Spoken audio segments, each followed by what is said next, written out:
শুরু করে দিই।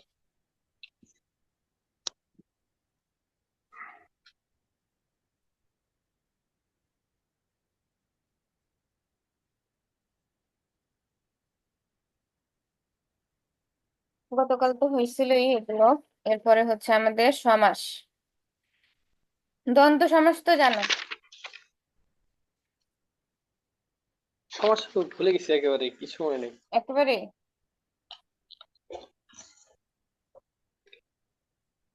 দ্বন্দ্ব সমাসে ভুলে গেছো? সমস্যা তো আমি ফুরিয়ে নেই। ইন্টারমিডিয়েট একবার শুধু একটা ক্লাস করছিলাম।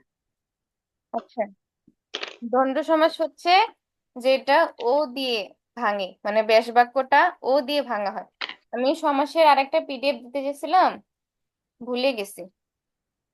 আচ্ছা, উম আমার কাছে সমাসের আরেকটা পিডিএফ আছে, রোশন আমি এই ক্লাসটা স্টপ করে দিয়ে স্টপ করে দিলে আবার হবে কি না। আমি ক্লাসটা স্টপ করে দিয়ে দেখি। আচ্ছা থাক, আর একটা পিডিএফ ছিল ওইটা থেকে, আচ্ছা থাক, এখন এটাই দেখো। ওটা দিয়ে দিবনি, তোমরা দেখিনি। ভাবলাম যে ওই পিডিএফটা ওপেন করবো কিনা, থাক দরকার নেই। দেখো, দ্বন্দ্ব সমাস হচ্ছে ও দিয়ে হবে, শুধু ও দিয়ে। যেমন অত্যাচার অবিচার, অত্যাচার ও অবিচার, এখানে দুইটা জিনিস থাকবে। যেমন অহিন, ওহি, নকুল, দুইটা জিনিস। ওহি ও নকুল। আচার, আচরণ, আচার ও আচরণ। আজকাল, আজ ও কাল, বুঝছো? তারপর অহরাত্র, দুইটারই অহ ও কাত। মানে দুইটারই সমান গুরুত্ব থাকবে। হ্যাঁ, দুইটারই সমান গুরুত্ব থাকবে। এবং মাঝখানে শুধু ও দিয়ে যুক্ত করবা। যেমন মা বাবা, মা ও বাবা। ভাই বোন, ভাই ও বোন, দুইটাই থাকবে, ব্যাস বাক্যে দুইটাই থাকবে। যেমন যেমন বুঝছি। অগ্রপশ্চাৎ, অগ্র ও পশ্চাৎ। এখানে বেশিরভাগ দেখা যায় যে বিপরীত থাকে, আবার সমার্থক শব্দও থাকে এই জিনিসগুলাতে। যেমন ধরো বিপরীত, যদি বিপরীত বলি, হ্যাঁ দাঁড়াও,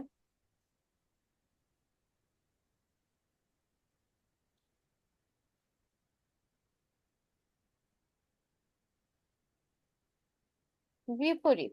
এখন বিপরীত কোনগুলা? এই যে ওহি ও নকুল, এটা বিপরীত। ওহি মানে হচ্ছে সাপ, আর নকুল মানে হচ্ছে বেজি। বুঝছো, জি সাপ আর জি বেজিতে যেমন যুদ্ধ করে না, দুটা আলাদা, এরকম ওহি নকুল। জি আপু। তারপর আজকাল, আজ একটা জিনিস, আজের বিপরীত হচ্ছে কাল। আজকাল বিপরীত শব্দ বুঝাইতেছে এগুলা। তারপর মনে করো এগুলা কি সমার্থক শব্দ বুঝাবে। একটা বুঝাবে মনে রাখতে সমার্থক হবে আপু? শব্দ। সমার্থক শব্দ বুঝাবে, মনে করো আচার, আচরণ। আচারও যেই জিনিস, আচরণও সেই জিনিসই। তখন তুমি দিবা আচার ও আচরণ, দুইটা সেম জিনিস। আচার যেই জিনিস, আচরণও সেম জিনিস, এরকম একই বিপরীত জিনিস। অথবা সমার্থক শব্দ থাকবে দ্বন্দ্ব সমাসের ক্ষেত্রে। যেমন দেখো, আট, ষাট, আট ও ষাট। তারপর উঁচু, নিচু। দেখো উঁচু নিচু, এটা বিপরীত বুঝাইতেছে। উঁচু মানে উপরে, নিচু নিচে, বিপরীত। তাহলে উঁচু ও নিচু। তারপর আরেকটা আছে উত্তরা উত্তর, উত্তরোত্তর, এটা হবে উত্তর ও উত্তর। তারপর ওঠা ও বসা, কাগজ ও কলম, কাঁচা, পাকা, বিপরীত বুঝাইতেছে। তারপর ক্ষত, বিক্ষত, এটা বুঝাইতেছে সমার্থক। একই জিনিস, দেখছো? ক্ষত বিক্ষত, ক্ষত ও বিক্ষত। বিখ্যাত। এরপরে আর কি আসছে বোর্ডে? জন, মানব, এটা হচ্ছে সমার্থক বুঝাইতেছে। জন যেটা, মানব সেটাই। জন ও মানব। জানতে এটা কি আপু জানতে চাই যে সমার্থক বোঝাচ্ছে না বিপরীত বোঝাচ্ছে এটা? না না, এটা জানতে চাই না। এটা হচ্ছে তুমি মনে করো এখানে দিছে, মনে করো দিছে যে জন্ম মৃত্যু। এখন এটা কি দ্বন্দ্ব সমাস না অলুক সমাস না বহুব্রীহি সমাস, কিভাবে বুঝবা? বুঝবা যে জন্ম যেটা, মৃত্যু তার বিপরীত, তাহলে এটা হবে দ্বন্দ্ব সমাস, জন্ম ও মৃত্যু। যেমন জমা, খরচ। যেমন এখানে দিছে, এটা জানতে চাবে না, এটা তোমার বুঝার জন্য, লেখার সময় যে জি বুঝতে পারবা সেই জন্য। যে জমা, খরচ, তাহলে এটা বিপরীত না, তুমি দিবা জমা ও খরচ, দ্বন্দ্ব সমাস। বুঝছো? জি আপু বুঝছি। আচ্ছা, এরপরে মনে করে যে টক, মিষ্টি। টক এক জিনিস, মিষ্টি আরেক জিনিস, বিপরীত। তাহলে টক মিষ্টি লিখলে একসাথে, টক ও মিষ্টি। তারপর যদি আমি বলি যে ঝড় ঝঞ্ঝা, তাহলে ঝড় যেই জিনিস ঝঞ্ঝাও সেই জিনিস, তাহলে ঝড় ও একই জিনিস। ঝঞ্ঝা। তারপরে এখানে আছে শাক সবজি, শাক যেটা সবজিও তাই, শাক ও সবজি। ঠিক আছে। শ্বাস প্রশ্বাস, শ্বাস ও প্রশ্বাস। সত্তা, এটা কি দিছে? এটা দিছে সত্তা সত্য। সত্তা সত্য, অর্থাৎ সত্য এবং অসত্য, এই দুইটাকে যদি আমরা একসাথে জোড়া লাগাই তাহলে কিন্তু সত্তা সত্য হবে। এরকম সর্দি কাশি, সর্দি ও কাশি, সোনা রূপা, সোনা ও রূপা। পারবা না এগুলা? রাজা বাদশা, রাজা ও বাদশা। হুম। পারবো এটা। রক্ত মাংস, পারবো এটা। রক্ত ও মাংস, এটা সহজ, দ্বন্দ্ব সমাস সব থেকে সহজ। নদ নদী, নদ ও নদী। নয় ছয়, নয় ও ছয়। পথ ঘাট, পথ ও ঘাট। পশু পাখি, পশু ও পাখি। পারবো তো এটা? জি আমি দ্বন্দ্ব পারবো। আচ্ছা, দ্বন্দ্ব সমাস পারবা। এর পরেরটায় যাই। এরপরে হচ্ছে অলুক দ্বন্দ্ব সমাস। অলুকটা বুঝবা হচ্ছে, অলুকটা বোঝার টেকনিক হচ্ছে এখানে একটা একার থাকবে। এখানে কি থাকবে? একার। একার থাকবে। হুম। দ্বন্দ্ব সমাস বুঝবা, এখানে একটা একার থাকবে। যেমন কোলে পিঠে, কোলে ও পিঠে। ঘরে বাইরে, ঘরে ও বাইরে। দেখো ঘরে বাইরে, এটা আর একটু চিকন করে নি। এই যে কোলে, এটারও কি আপু দুইটা কোলে ও পিঠে, এটা। ওই দ্বন্দ্ব সমাসের মতোই, দ্বন্দ্ব সমাসের মতোই, শুধু অলুকে হচ্ছে একার থাকবে, অলুকে একার থাকবে। যেমন ঘরে জি আপু। বাইরে, ঘরে ও বাইরে। দুধে ভাতে, দুধে ও ভাতে। দেখো এটা কতবার আসছে। তাহলে এরকম যেখানে একার থাকবে, সেটা হবে অলুক দ্বন্দ্ব সমাস, বুঝছো? জি আপু বুঝছি। আচ্ছা, শুধু একটা জিনিস এই সবগুলোর মধ্যে মনে রাখো, একটা জিনিস আছে যেটা হচ্ছে একার নাই, সেটা হচ্ছে দোয়াত কলম। সেটা কি? দোয়াত, দোয়াত কলাম। এটার হচ্ছে একার নাই, কিন্তু এটা অলুক দ্বন্দ্ব সমাস, বাকি সবগুলা দেখো একার আছে।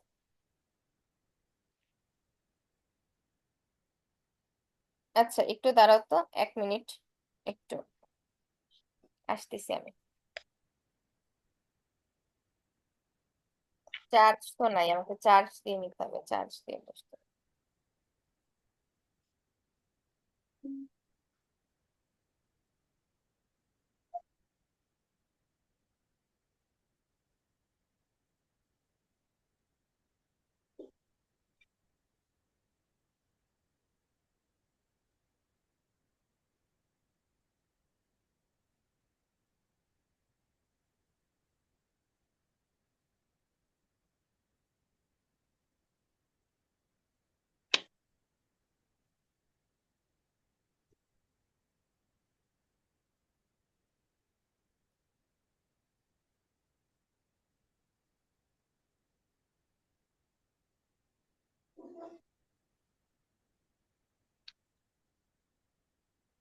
দেখছো তাহলে অলুক দ্বন্দ্ব সমাস পারবা কিনা?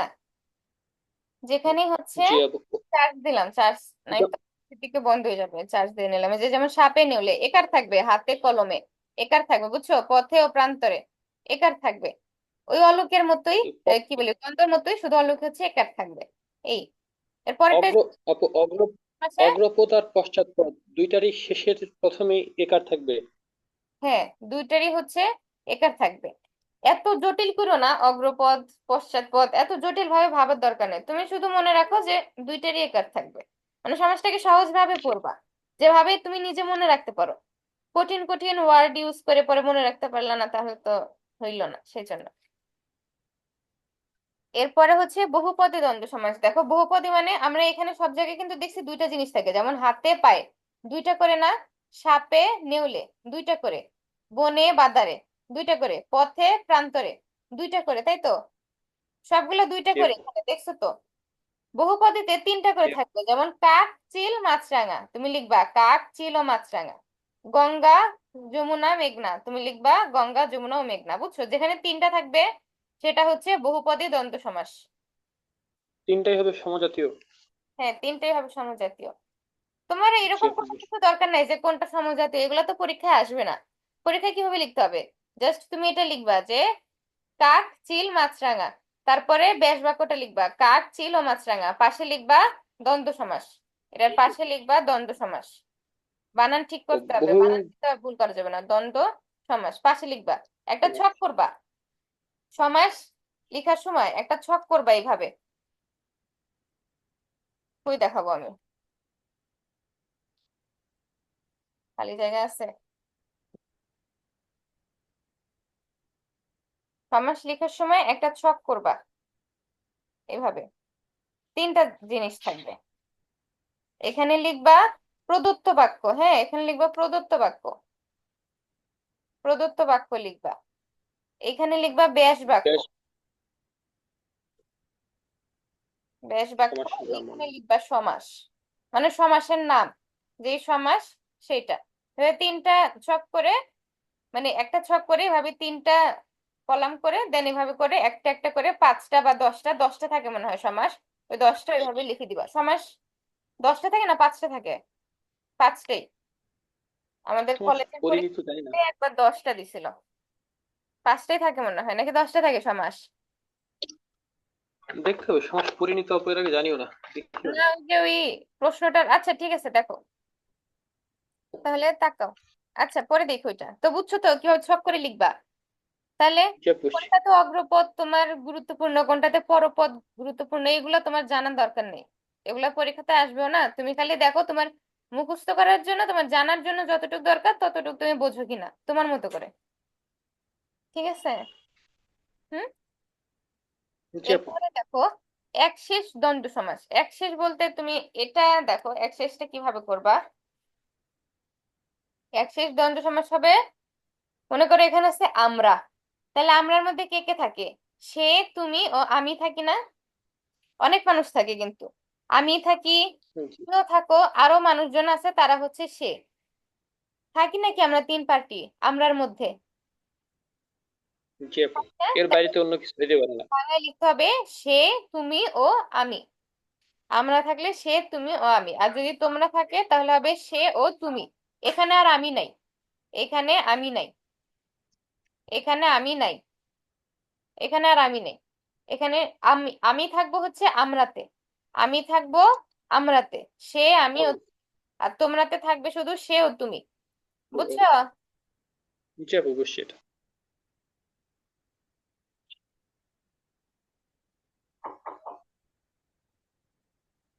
দ্বন্দ্বটা পারবো এখন। হুম। দ্বন্দ্বটা পারবো আচ্ছা দেখলে। দ্বন্দ্ব শেষ, পারবা শেষ। এরপরে দেখো তৎপুরুষ। আলিফ বললো ক্লাস করবে, ওই ক্লাসে নেই। তৎপুরুষ, তাহলে তৎপুরুষ হচ্ছে কয়েকটা হয়। একটা হচ্ছে দ্বিতীয়া, এই তৎপুরুষটা একটু বড়। একটা হচ্ছে দ্বিতীয়া, আর একটা হচ্ছে তৃতীয়া, আর একটা হলো চতুর্থী, পঞ্চমী কই, এটা কি পঞ্চমী, বিভক্তির উপর ভাগ হয়েছে? আর হচ্ছে ষষ্ঠী। এখন দেখো সপ্তমী আছে মানে, দেখো দ্বিতীয়া কি হবে, এখানে হচ্ছে কে থাকবে, দ্বিতীয়াতে থাকবে কে, কে? দ্বিতীয়াতে থাকবে কে। কে? আবার আরেকটা জিনিস আমি বলে রাখি, যে সমাসের ক্ষেত্রে কিন্তু একটা শব্দের কয়েক ভাবে ভাঙানো যায়। সমাসের ক্ষেত্রে ওই সব শব্দকে তুমি যেটা দিয়ে ভাঙাবা সেটাই কারেক্ট হবে, সমস্যা নেই। সমাসের ক্ষেত্রে এমনও আছে যে একটা শব্দকে তুমি তৎপুরুষও করতে পারো, বহুব্রীহিও করতে পারো। ওইখানে তুমি যে কোনো একটা দেখাইলেই নাম্বার পাবা। বুঝছো? আমরা এই বইতেই দেখবো কে? এরকম অনেকগুলো আছে যেটা দুই জায়গায় আছে, এক শব্দ দুই ভাবে ভাঙানো যায়। তো এটাকে একটা লিখলেই হবে, নাম্বার পাওয়া যাবে। তাহলে যে আপু। এই দ্বিতীয়তে থাকবে হচ্ছে কে। দ্বিতীয়তে কি থাকবে? কে থাকবে। কে? যেমন আত্মত্যাগ, আত্মকে ত্যাগ, আত্মরক্ষা, আত্মকে রক্ষা। আম রক্ষা। কুড়ানো, আমকে কুড়ানো। কলা বেচা, কলাকে বেচা। এখন আমি বেচতেছি কলা বেচা, কি বেচতেছি? কলাকে বেচতেছি না, কলাকে বেচতেছি যে না। আপু। নিজের এই ভাঙাবা, ভাঙানোর পর এখানে কে আসছে, তাই তো? কে আসছে, তাহলে এটা হচ্ছে দ্বিতীয় তৎপুরুষ সমাস। কে আসলে সেটাই হবে এটার ব্যাস, তৎপুরুষ এর ব্যাস, এটার সমাস। আপু ব্যাস বাক্য মুখস্থ রাখবো। কি বললে? এটাকে তো আপু কে তো এখানে দেখা নাই প্রদত্ত শব্দে, তাহলে এটার ব্যাস বাক্যটা সবসময় মুখস্থ রাখতে হবে। এটা দিকে তুমি তো নিজে তো পুরুষের। বললে মানে বুঝতেছো, যেমন মনে করো ভাত রাধা, ভাতকে রাধা, কলা বেচা, কলাকে বেচা। তারপর আত্মরক্ষা মানে কি, আত্মকে, নিজেকে, আত্মকে রক্ষা। আত্ম মানে কি নিজে না, নিজেকে রক্ষা। যে এটা কয়েকবার পড়লেই পারবা। ব্যাস বাক্য তো পারা যায়, ব্যাস বাক্য তো নিজেরাই মানে বানানো যায়। যেমন নারী নির্যাতন মানে কি, নারীকে নির্যাতন। নারীকে যেটা সেটা হ্যাঁ। তারপর দেশভঙ্গ মানে দেশকে ভঙ্গ, দেশ বিভাগ মানে দেশকে বিভাগ। হ্যাঁ। বই পড়া মানে বইকে পড়া। বইকে ব্যাস পড়া। বাক্য তুমি যদি কয়েকবার রিডিং দাও না, শুধু রিডিং দিলে ব্যাস বাক্য যা তো বানাইতে বুঝছি। পারবা, সমস্যা নেই। রিডিং দিলে ব্যাস বাক্য বানাইতে পারবা। তুমি বানানোর পর বুঝবা না যে ওটা কোন সমাস। ব্যাস বাক্য সবাই বানাইতে পারে, ব্যাস বাক্য বানাইতে সমস্যা হয় না, কিন্তু বোঝা যায় না যে ওটা কোন সমাস, ওটা কি তৎপুরুষ না দ্বন্দ্ব নাকি। এই যে আমি প্রত্যেকটা যে হিন্টস দিয়ে দিতেছি, এই যেমন এই যে দ্বন্দ্ব, দ্বন্দ্ব সমাসে কি থাকবে, ও থাকবে, একটা সমার্থক হবে আর একটা বিপরীত হবে, তাই না? সমার্থক হইতে পারে, আবার বিপরীত বিপরীত হতে পারে। হইতে পারে। সেটা কি দিয়ে যুক্ত থাকবে, সমজাতীয় তো। ও দিয়ে ও যুক্ত দিয়ে। থাকবে। হ্যাঁ, এটা হচ্ছে দ্বন্দ্ব। তারপরে হচ্ছে তোমার অলুক, অলুক দ্বন্দ্ব সমাস ওই দ্বন্দ্বের মতোই, শুধু থাকবে কি একটা একার থাকবে, একার। দুইটা একটা একার। একার থাকবে। কলি তো একটা ব্যতিক্রম আছে, সেটা হচ্ছে দোয়াত কলম, এখানে একার নাই। এটা মনে রাখবা আলাদা করে, আমি কিন্তু দাগেই দিছি, আলাদা করে মনে রাখবা। আমি এই পিডিএফটাও দাগানো পিডিএফটাও দিয়ে দিব তোমাদের। আর হচ্ছে বহুপদী দ্বন্দ্ব সমাসে কি থাকে, কয়েকটা থাকে, তিনটা থাকে। হ্যাঁ, তিনটা, তিনটা শব্দ আছে, তিনটা শব্দ আছে। তারপরে হচ্ছে তৎপুরুষ সমাস। তৎপুরুষে কি আছে, দ্বিতীয়, তৎপুরুষ হচ্ছে কয়েকটা আছে, দ্বিতীয়া, তৃতীয়া, চতুর্থী, পঞ্চমী, ষষ্ঠী।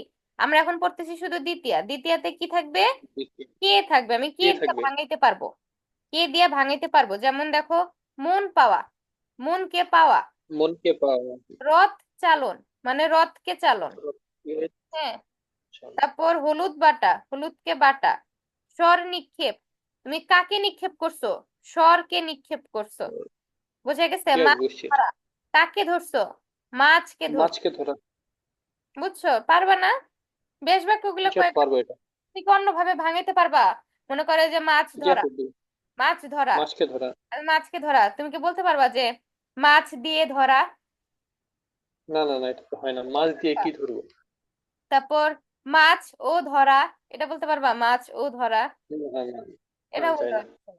তাহলে মানে অন্য কিছু দিয়ে তো ভাঙানো যায় না, এটা বোঝাই যায়। বুঝছো? ব্যাস বাক্য বানাইতে পারবা, সমস্যা নেই। ব্যাস বাক্য বানানোর পর সেটা কি সমাস ওটা বুঝবা কিভাবে, এই যে এইভাবে, ওই আমি যে কিওয়ার্ড গুলা দিতেছি ওইগুলা দেখে, বুঝছো?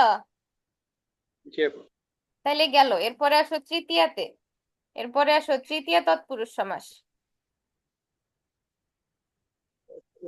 তৃতীয় তৎপুরুষ দাঁড়াও। সমাস হবে হচ্ছে দ্বারা, দ্বারা অথবা দিয়ে, কর্তৃক। দ্বারা অথবা দিয়ে। কি বলছি, দ্বারা অথবা দিয়ে। লিখে নাও, আমি দিয়ে। আরেকটু ছোট করে লিখি, দাঁড়াও।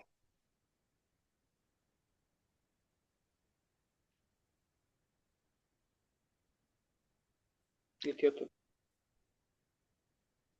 দ্বারা অথবা দিয়ে।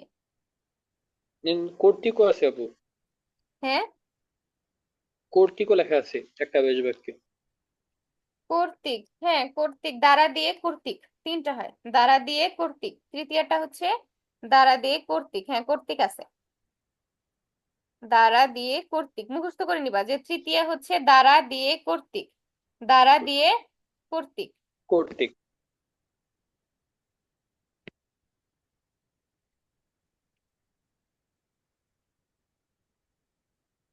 দ্বারা দিয়ে কর্তৃক। তাহলে যেমন এখানে কোনটা দেখাবো, বোর্ডে কোনটা আসছে, ঘি ভাজা, ঘি দ্বারা ভাজা। দেখো, ঘি দ্বারা আমরা ভাজা। ঘি ভাজা যখন আমরা বলি যে ঘিয়ে ভাজা জেলাপি, এরকম বলি না? হ্যাঁ, ঘিয়ে ভাজা জি যে আপু। বলি, কিন্তু যে ঘি ভাজা জেলাপি। তাহলে ওই ঘি ভাজা জেলাপি মানে কি, ওই জেলাপিটা তেলে ভাজে না, ঘি দিয়ে তারপর ঘিয়ের মধ্যে ভাজে। বুঝছো? এর জন্য ঘি এটা দিয়ে ভাজা দেওয়া যায় না। ঘি, ঘি দিয়ে দেওয়া যায়, কিন্তু যেভাবে আছে হয় পরেই ভালো। দাঁড়া থাকলে দাঁড়াই পড়লা, ওইটাই ভালো হয়। যেমন পুষ্পাঞ্জলি, তারাটা আমরা এই যে শহীদ মিনারে পুষ্পাঞ্জলি দিই, তাহলে কি দিয়ে অঞ্জলি দিই? পুষ্প দিয়ে অঞ্জলি। আমরা কিন্তু অঞ্জলি। এখানে যদি মনে করো তুমি বললা যে পুষ্প, যেমন এর আগেরটা আমাদের ছিল কে, কে ছিল, তাহলে এখানে তুমি যদি বলো যে পুষ্পকে অঞ্জলি, আমরা কি পুষ্পকে অঞ্জলি দিই না? পুষ্পকে অঞ্জলি দিই না, আমরা শহীদ মিনারকে অঞ্জলি দিই, পুষ্প দিয়ে অঞ্জলি দিই। তার অঞ্জলি দিই। বুঝছো? এর জন্য পুষ্প দিয়ে অঞ্জলি। দিয়েটা বেশি চাই, তারাটা শব্দটা কেমন লাগে? হ্যাঁ, দ্বারাটাও যায়, দ্বারা আর দিয়ে একই কথা, দ্বারা দিয়ে করতে একই কথা। যেমন মন গড়া, মন দিয়ে গড়া, তুমি একটা মন গড়া গল্প বানাইছো, মন গড়া গল্প, ওটা কি মন দিয়ে বানাইছো না? মন দ্বারা বানাইছো জি তো। জি। মনকে কি গল্প বানাই ফেলছো? তুমি যদি বলো যে মনকে গড়া, বললা যে মনকে গড়া, তো কি তুমি মনকে গড়ে ফেলছো? মনকে তো গড়ো নাই, তুমি একটা মন গড়া গল্প বানাইছো, গল্পকে বানাইছো, তাহলে মন দ্বারা গড়া, অর্থাৎ তুমি মন দিয়ে বানাইছো গল্পটা। বুঝছো? এটা একটু বুঝছি। এরপরে আছে হচ্ছে ছায়া শীতল, ছায়া দ্বারা শীতল, মানে ছায়া দিয়ে শীতল শীতল। হইছে, ওই জায়গাটায় ছায়া আছে বলেই তো শীতল হইছে, তাই না? ছায়া জি দ্বারা আপু। জায়গাটা শীতল হইছে। এরপরে জনাকীর্ণ, জন দ্বারা আকীর্ণ, জন দ্বারা ওই জায়গাটা আকীর্ণ হয়ে গেছে, আকীর্ণ মানে সংকুচিত, ছোট হয়ে গেছে জায়গাটা, ভরে গেছে, ভিড় হয়ে গেছে ওইটা। এটা মনে রাখবা, এটা ইম্পর্টেন্ট, অনেকে ভুল করে আবার, এর জন্য আমি দাগাই দিতেছি আলাদা করে। বাক বিতণ্ডা, বাক বিতণ্ডা হচ্ছে বাঘ দ্বারা বিতণ্ডা, বেতনটা। বাঘ বিতণ্ডা, বাঘ দ্বারা বিতণ্ডা, এটা মনে রেখো। পদদলিত, এটা হচ্ছে পদ দ্বারা দলিত, অর্থাৎ পদ দিয়ে, মানে পা দিয়ে, পাড়া দিয়ে দলিত করে ফেলছে, পদদলিত। উম, এখানে আপু দ্বারা দিয়ে যদি কনফিউশন লাগে যায়, যে কোনো একটা দিলে মার্ক দিবেন না? হ্যাঁ দিবে, দিবে, কারণ টিচারেরও অনেক সময় খেয়াল থাকে না কি থাকে, তুমি চেষ্টা করবে হচ্ছে মুখস্থ, মানে ভালোভাবে কয়েকবার রিডিং দিলে এমনিতেই মুখস্থ হয়ে যাবে, মুখস্থ করবা না, বারবার রিডিং করবা, বারবার রিডিং করলে জি মুখস্থ আপু। হয়ে যাবে। আমি তোমাদের এই পিডিএফটা দিছি যেন সমাসের সবগুলা নিয়ম এক জায়গায় থাকে, আর টেস্ট পেপারে তো সবগুলা নিয়ম এক জায়গায় নাই, তাই না? বোর্ড অনুযায়ী আছে, 23 হ্যাঁ, থেকে ওখানে তো 21। বোর্ড অনুযায়ী আছে, আর সবগুলা আলাদা আলাদা নিয়ম, তো এটা পরে একটু সমস্যা আর কি। তো দেখো একটা জিনিস এখানে একটু কনফিউজিং, সেটা হচ্ছে এটা আলাদাভাবে মনে রাখবা, তমসাচ্ছন্ন, এটা হচ্ছে তমসায় আচ্ছন্ন, এখানে দ্বারা দিয়ে কর্তৃক নাই, কিন্তু এটা তৃতীয় তৎপুরুষ, এই একটাই আছে এখানে কনফিউজিং।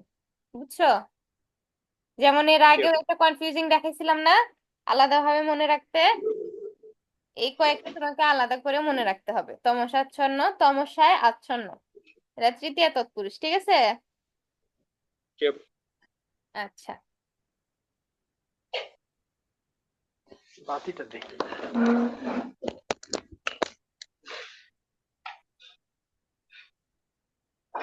কি হলো? পিডিএফ চলে গেছে, পিডিএফটা চলে,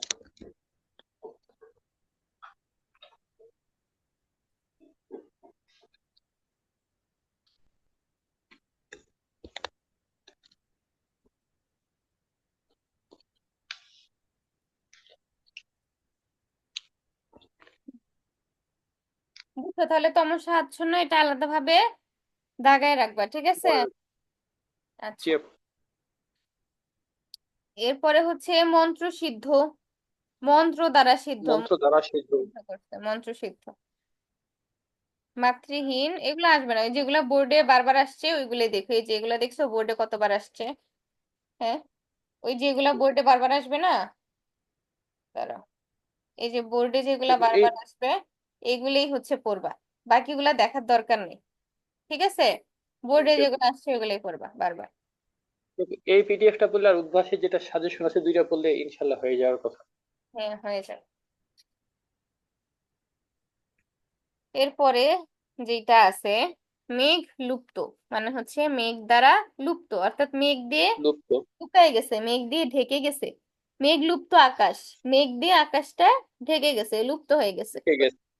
তারপর শোকার্ত, শোক দ্বারা আর্ত, শোক দ্বারা আর্ত, শ্রম লব্ধ, শ্রম দ্বারা লব্ধ, শ্রম দ্বারা, লব্ধ, শ্রম তাহলে দ্বারা শোক অর্জিত। দিয়ে এই জিনিসটা লব্ধ আছে, শোক দ্বারা এই জিনিসটা আর্ত আছে। আর মাত্র 10 মিনিট ক্লাস করাতে পারবো, এরপরে যাবে অফ হয়ে। তারপরে আবার 10 মিনিট ওয়েট করতে হবে, তারপরে হচ্ছে আমি নতুন করে আবার মিটিং হুম। স্টার্ট করতে পারবো। এই জুমের এই জিনিসটা। এটার সা- হ্যাঁ, এটার কোনো সমাধান নাই? আমি জানি না, আমি দেখতে চাইছিলাম ইউটিউবে করা যায় কিনা, আমার দেখা লাগবে, আমি সময়ও পাচ্ছি না যে একটু দেখবো। 30 মিনিট হইলে অটোমেটিক অফ হয়ে যায়, পরে আবার 10 মিনিট ওয়েট করতে হয়। স্টার্ট করা যায় না ভিডিও, মানে ক্লাস স্টার্ট করা যায় না। 10 মিনিট ওয়েট করে তারপরে স্টার্ট হয়। আচ্ছা দেখো, এরপরে হচ্ছে আয়কর। ও, এরপরে আমরা আসতেছি চতুর্থীতে। চতুর্থীতে দ্বিতীয় পর্ব। হচ্ছে জন্য, নিমিত্তে। জন্য নিমিত্তে লিখে নাও, তুমি পয়েন্ট গুলো লিখে নাও। চতুর্থীতে থাকবে হচ্ছে জন্য এবং নিমিত্তে। নিমিত্ত। মানুষের জন্য মানুষ।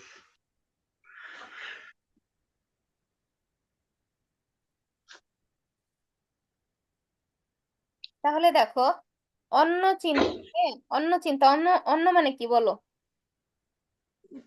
অন্য আপু ভাত। হ্যাঁ, ভাত। তাহলে অন্য চিন্তা মানে কি? আমি যদি লিখি যে অন্নকে চিন্তা, তার মানে তুমি ভাতকে চিন্তা করতেছো। এটা হয়? হয় না। তারপর তুমি বললা যে অন্ন দ্বারা চিন্তা, মানে ভাত দিয়ে চিন্তা করতেছো। তুমি ভাত দিয়ে চিন্তা চিন্তা করবা কেন? এটাও হয় না। তারপর বললা যে অন্ন ও চিন্তা, মানে ভাত ও চিন্তা। হয় হয় না, কিন্তু মানে আমি দেখাইতেছি যে বাকিগুলো কি হয় কিনা। হয় না। তাহলে তুমি এটা লিখতে পারো অন্যের জন্য চিন্তা, মানে ভাতের জন্য চিন্তা।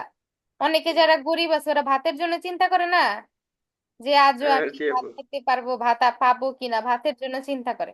অথবা আয় কিন্তু আপু কর। আজকে রোজা নেই, ভাত নেই, কিনতে এসেছি।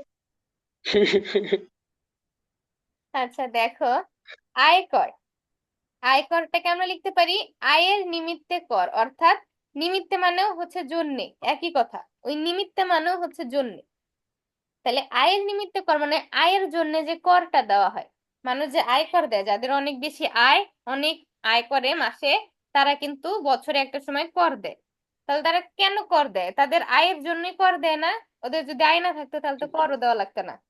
আয়ের জন্য কর দেয়। এখানে জন্য না লিখে নিমিত্তে লিখছে, এভাবে লিখবা আয়ের নিমিত্তে কর। কর। পরে আছে হচ্ছে তপবন। তপের নিমিত্তে বন, এটা অনেকবার আসছে, দেখা রেখো। তপবন মানে তপের নিমিত্তে বন।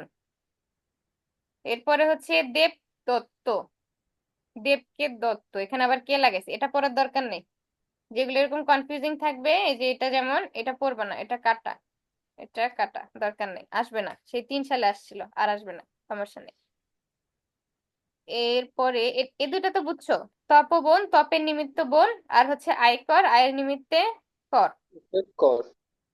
তপের, তপবন বলতে একটা গাছ, তপ হচ্ছে একটা গাছ টাইপের, ওই গাছের জন্য যে মানে বনটা, ওটাকে বলতেছে তপবন। ওইটাই তো অপবন।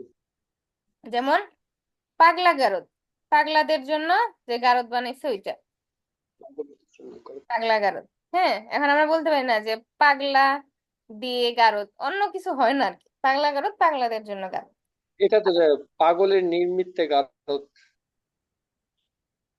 ওইটার নিমিত্তে যেটাতে আছে ওইগুলাতে দিবা, আর যেটাতে জন্য আছে জন্যই দিবা। এটা একটু খেয়াল রাখবা যে কোনটাতে জন্য আছে কোনটাতে নিমিত্তে আছে। যেমন দেখো ফৌজদারি আদালত, এটা হচ্ছে ফৌজদারি বিচারের, এখানে ফৌজারি লেখা, এটা ফৌজদারি দিও, ভুল আছে মনে হয়। ফৌজদারি বিচারের জন্য আদালত। ফৌজদারি আদালত। বিচারের জন্য যে আদালত, সেটাই হচ্ছে ফৌজদারি আদালত। আর 5 মিনিট আছে, পরে যাবে বন্ধ হয়ে। 5 মিনিট, তারপরে 10 মিনিট থাইকো, আবার চলে যাও না অফলাইনে, আমি আবার কি ক্লাস। সমস্যা? আচ্ছা, তারপর মনে করো বিয়ে পাগল, বিয়ের জন্য পাগল, এটা বলে বিয়ে পাগল। তাহলে এটাও যেহেতু জন্য দিছে, তার মানে এটা হচ্ছে চতুর্থী তৎপুরুষ সমাস। হুম। জি এরপর আপু। হচ্ছে রান্নাঘর, রান্নার জন্য ঘর, তাই না? রান্নার জন্য ঘর, ওই ঘরটা রান্নার জন্য, এই জন্য সেটা রান্নাঘর। এবং চতুর্থী তৎপুরুষ সমাস, বলা যায় যে ব্যাস বাক্য বানাইতে পারবা, সমস্যা নেই। কিন্তু এই যে মানে সমাসের নামগুলা মনে রাখবা এইভাবে, যে জন্য নাকি নিমিত্তে, সেটা দিয়ে। জি আপু, একদিন পড়লে হয়ে যাবে, 2-3 রেগুলার করলে পারবো এটা। হয়ে যাবে। তারপর হজ যাত্রা, হজের জন্য হজের যাত্রা, জন্য হজ যাত্রা। হজের জন্য যাত্রা করি না? হদের জন্য যাত্রা, জি। হদ যাত্রা। যেহেতু জন্য আছে, জন্য থাকার কারণে এটা হবে চতুর্থী তৎপুরুষ সমাস। পারবা? এরপরে পারবো এটা, সমস্যা এটা তো লিখে নিছো না? জন্য আর নিমিত্তে মুছে দিলাম। নেই। জি আপু, মুছে সমস্যা দিলাম। লিখে নিচ্ছি।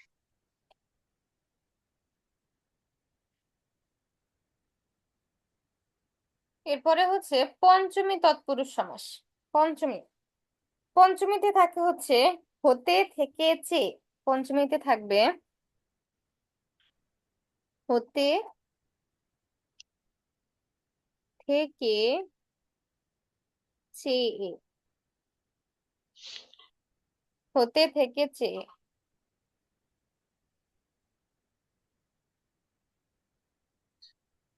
আমি একবার আপু সমাস পড়তে গেছি, সমাস পড়তে যাই বিভক্তি পড়তে লাগে, বিভক্তি পড়তে গেছি, বিভক্তি পড়তে আবার কারো অনেক কিছু পড়তে পড়তে রাগ না করে না না, পড়াই বাদ দিছি। ওগুলো পড়ো। ওইগুলো পড়তে সমাস গেলে পড়তে তাহলে তো বুঝবা না, মাথা আওলা টাওলা হয়ে যাবে। এখন মনে কর, ওই জন্য বাদ দিছি। হতে থেকে চেয়ে যে পড়াইতেছি, এটাও কিন্তু আমি বিভক্তি থেকে আনছি, বুঝছো? জি এখন আপু, আমি যদি আমি তোমার জন্য আবার বিভক্তি পড়ানো শুরু করি তাহলে তো সমস্যা হয়ে যাবে। এই জন্য আমি যেভাবে আমি অভিভাবক। তাহলে ওইভাবে মনে রাখো, ওইভাবে মিলাবা। জি আপু, এই গভীরে আমি ওইটাই করছিলাম যে আমরা তো বিভক্তি আর পড়তে চলে গেছি। আমরা তো এক একজন সায়েন্টিস্ট, তাই না? বাংলাবিদ তো না। এখন যদি সায়েন্সের সাথে বাংলাবিদ হইতে যাই তাহলে হচ্ছে প্যাচ লাগবে। এর জন্য বাংলাটাকে সহজভাবে মনে রাখতে হবে। তো ওই বাংলাবিদ হয়ে তুমি বিভক্তি পড়তে যাবা, তারপর আবার কারক পড়তে যাবা, তাহলে আর সমাস পড়াই হবে না। আমি যেটুকু বলতেছি ওইটুকুই। বাদ দিয়ে আর দিছি। চতুর্থীর জন্য হবে হচ্ছে, আচ্ছা এখানে লিখে দিই, আমি পিডিএফটা দিয়ে দিব না, যারা ক্লাস করেনি তারাও যেন দেখে ফেলতে পারে। জন্য আর একটা হচ্ছে নিমিত্তে। জন্য আর নিমিত্তে। এখন দেখো, এখানে ছিল হতে থেকেছে। এখন যদি আসে জন্মান্ধ, আমরা কি জন্মান্ধকে বলতে পারি জন্ম থেকেই অন্ধ? বলি না জন্মান্ধ, ওই মানুষটা জন্ম থেকে অন্ধ। হুম। জি আপু, তাহলে অন্য এটা আমি কিছু যায় এখানে না এটা স্যার। বলছি, থেকে বলছি। তাহলে এটা হবে পঞ্চমী তৎপুরুষ সমাস। হ্যাঁ। তুমি খালি আমরা যা পড়তেছি সব তো তৎপুরুষই না। আমরা এখন যা পড়তেছি সবই কিন্তু ওহো। তৎপুরুষ। আচ্ছা আমি রেকর্ড দিছিলাম। হ্যাঁ হ্যাঁ, রেকর্ড দিছি, সমস্যা নেই। গতকালকে তোমাদের যে পড়াইছি আমি ওটা রেকর্ড করিনি। কেমনটা লাগে তাহলে? বাকিরা যারা ক্লাস করে ওরা দেখতে পাবে না। কি হইলো, আবার কই গেল? আসছে। তোমরা দেখতে পাইতেছো? মানে তুমি দেখতে পাচ্ছো? জি জি, পাচ্ছি আপু। আচ্ছা। হুম। দেখো তাহলে এখানে আমরা কিন্তু তৎপুরুষ পড়তেছি সবগুলা, ঠিক আছে? তৎপুরুষের মধ্যে 7টা ক্যাটাগরি আছে। 7টা না, বলতে গেলে 6টা, মানে দ্বিতীয়া থেকে শুরু হয়, দ্বিতীয়া, তৃতীয়া, চতুর্থী, পঞ্চমী, ষষ্ঠী, সপ্তমী। তাহলে আমরা এখন পড়তেছি পঞ্চমী তৎপুরুষ সমাস। পঞ্চমী। ঠিক আছে? জি পঞ্চমীতে আপু, কি কি থাকে? হতে থেকে চেয়ে থাকে। তাহলে দেখে জন্ম থেকে অন্ধ, জেল থেকে খালাস, জেল মুক্ত, জেল থেকে মুক্ত। তারপর দুগ্ধ জাত, এগুলো দুধ, দুগ্ধ থেকে জাত। আর কি কি হয় বোর্ডে, কি কি আসছে দেখো? দেশ পলাতক, আমাদের হাসিনা আপা যেমন দেশ দেশ পলাতক। থেকে চলে যাবে। দেশ থেকে পলাতক, দেশ থেকে পলাতক। পলাই গেছে। এ যেহেতু থেকে, এর জন্য হবে এটা পঞ্চমী তৎপুরুষ সমাস, পঞ্চমী। তারপরে পদচ্যুত, যেমন আমাদের হাসিনা আপা পদচ্যুত, এটা হবে পদ থেকে চ্যুত। সে পদ চুত। থেকে চ্যুত হয়ে গেছে। এরপরে বিলাত ফেরত, বিলাত মানে হচ্ছে বিদেশ। বিলাত মানে এই যে বিদেশ। এখন বন্ধ হয়ে যাবে, ক্লাসটা এখনই বন্ধ হয়ে যাবে। বিলাত ফেরত মানে বিলাত থেকে ফেরত, বিলাত অর্থাৎ থেকে বিলাত থেকে ফেরত। ফেরত আসছে, বিলাত মানে বিদেশ। মুখ ভ্রষ্ট, মুখ থেকে মুখ থেকে ভ্রষ্ট, মুখ ভ্রষ্ট, মুখ থেকে মুখ ভ্রষ্ট। থেকে ভ্রষ্ট। আচ্ছা, তোমরা কি উম আমার আবার মনে হয় স্টুডেন্ট আসছে। সৌরভ আসছো? আচ্ছা, ওদেরকে আমি লেখা দিয়ে তোমাকে পরে দেবো, সমস্যা নেই। আর সমাস পড়াইতে তো সময় লাগে। দেখো, তাহলে মুখ ভ্রষ্ট, হ্যাঁ। এরপরে আর কি কি জি আপু, থাকবে? লক্ষ্য ভ্রষ্ট, লক্ষ্য থেকে ভ্রষ্ট মানে লক্ষ্য থেকে সে ভ্রষ্ট হয়ে গেছে, চ্যুত হয়ে গেছে, লক্ষ্যে সে আর নাই। লোক ভয়, লোক থেকে ভয়, এটা মনে রাখবা আলাদা করে। লোক থেকে ভয়, এটা একটু কনফিউজিং।